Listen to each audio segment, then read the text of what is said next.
A decision that shakes the teams backstage and provokes questions among supporters and analysts shakes Cleveland.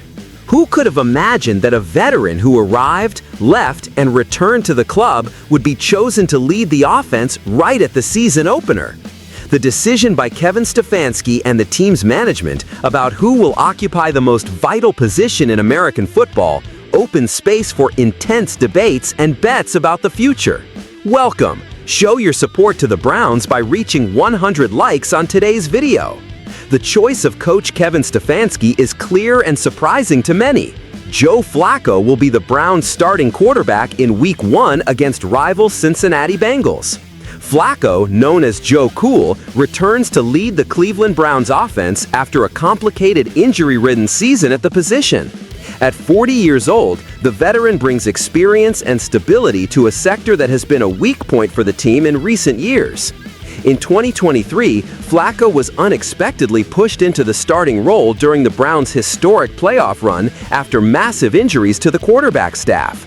Despite his age, the athlete showed solid performance, over 1,600 yards and 13 touchdowns in only 5 games, with a respectable completion rate above 60%. These numbers justify the renewed confidence of the coaching staff. However, this comeback to prominence did not happen without controversy. General Manager Andrew Berry chose to release Flacco last year, betting on the return of Deshaun Watson after his recovery. Flacco ended up playing for the Indianapolis team, and still, his return to Cleveland in the offseason shows that leadership and familiarity with the team's offensive system weighed more than the intention to completely renew the roster. Instability at the quarterback position has been a big problem for the Browns since Baker Mayfield's departure, the last name trying to consolidate the spot.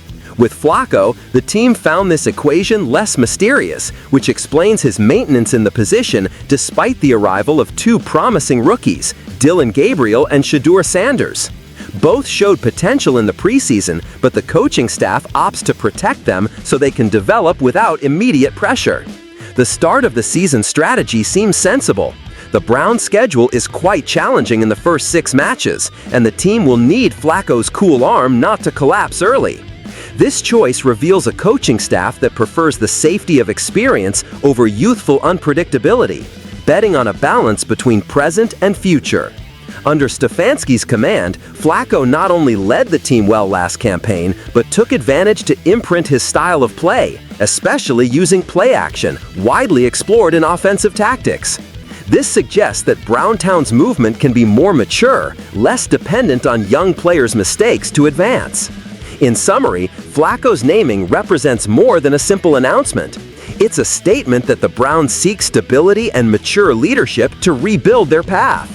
The debate for fans is set. Is it a too safe step or the right play for a team that wants to avoid early stumbles? I believe this move shows management's wisdom, valuing experience at a crucial moment for a team that needs to reaffirm its strength during transition. Risks will always exist when benching rookies for so long, but being prudent can make the difference between a mediocre and a surprising campaign. And you, Browns fan, do you think Joe Flacco's return will bring immediate security and wins, or are we holding back a promising future due to attachment to experience? We want to hear your opinion. Don't forget to like, comment with your thoughts, and subscribe to the channel for more direct and provocative NFL world analyses.